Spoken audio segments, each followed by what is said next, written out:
అదృష్టవశాత్తు తెలంగాణ రాష్ట్రము దేశంలో మనము 28 రాష్ట్రాలు తర్వాత 7 8 యూనియన్ టెరిటరీస్ ఉన్నాయి.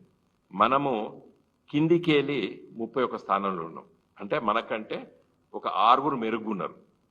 అంటే అవి గోవా, ఢిల్లీ,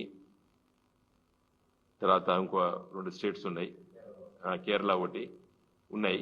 మన విఆర్ అంటే మంచి లో మొత్తం దేశంలో ఉన్నటువంటి 28 రాష్ట్రాలు యూనియన్ టెరిటరీస్ కలిపితే మనం 6వ స్థానంలో ఉన్నాం.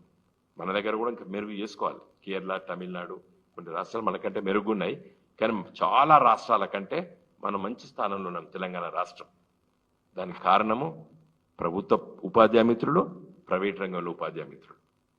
ఇంకా కావాలి. నేను ఐఎమ్ నాట్ సాటిస్ఫైడ్. నేను సంతృప్తిగా లేను. నేను ఒక ప్రజాప్రతినిధిగా, ఒక రాజకీయ బాధ్యతయుతమైన ఒక రాజకీయ పార్టీ నాయకుడిగా చెప్తున్నాను, ఇంకా చాలా చేసుకోవాల్సిన అవసరం ఉంది.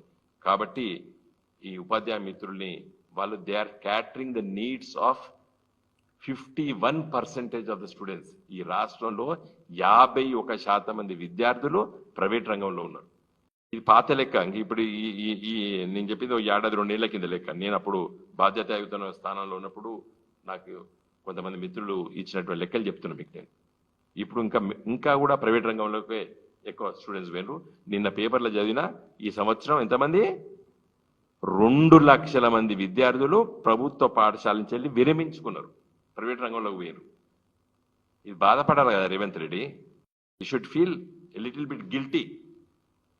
మీరు కానీ మేము కానీ ఎవరైనా కానీ ఎందుకు పోయినరు, ఎందుకు చెప్పలేకపోతున్నాం, మనము ఎందుకు కాన్ఫిడెన్స్ ఇవ్వలేకపోతున్నాము.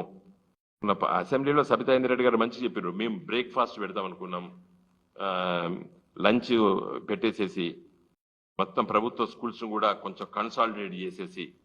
కాబట్టి నా రిక్వెస్ట్ ఏంటంటే, ఇప్పుడు మన రాష్ట్ర ప్రభుత్వము వెంటనే ఈ ప్రైవేట్ రంగంలో ఉన్నటువంటి టీచర్లకందరికీ ఒక సంరక్షణ చట్టం, వెల్ఫేర్ యాక్ట్ తీసుకురావాలి. కానీ దానికి ఖర్చుతో కూడుకున్నది కాబట్టి కేంద్ర ప్రభుత్వంపై ఒత్తిడి తీసుకురావాలి. ఎందుకంటే సెస్, ఇన్కమ్ ట్యాక్స్ వీటికన్నిటి కేంద్ర ప్రభుత్వం తీసుకురావాలి. కాబట్టి అందుకోసం నేను పార్లమెంట్లో ఉన్నప్పుడు ఈ బిల్లు ప్రవేశపెట్టాను, ప్రైవేట్ మెంబర్ బిల్ అంటే పాస్ కాదు నాకు తెలుసు, కానీ ఇట్ విల్ సెన్సిటైజ్ ది అఫీషియల్స్ని, బ్యూరోక్రాట్స్కి ఒక సెన్సిటైజ్ చేస్తుంది, ఇట్లా ఆలోచన చేయొచ్చు అని చెప్తుంది. కాబట్టి నేను ఆ బిల్లు ప్రవేశపెట్టా. సరే, లోక్సభ రద్దయితే అది పోతుంది, బట్ రికార్డ్ అయితే ఉంటుంది అది. కాబట్టి దయచేసి నా రిక్వెస్ట్ ఏంటంటే, ఈరోజు ఈ పత్రికా విలేకరుల సమావేశం ద్వారా ఈ దేశంలో ఉన్నటువంటి రాజకీయ పార్టీలని, ముఖ్యంగా మన తెలంగాణలో గెలిచినటువంటి 8+8 బడ్జెట్లో 0, కానీ అట్లీస్ట్ వీటి గురించి నేను మాట్లాడి ప్రైవేట్ రంగంలో ఉన్నటువంటి టీచర్లకి ఒక మంచి సంరక్షణ చట్టం తీసుకురావాలని చెప్పి మరి నేను కోరుతున్నాను.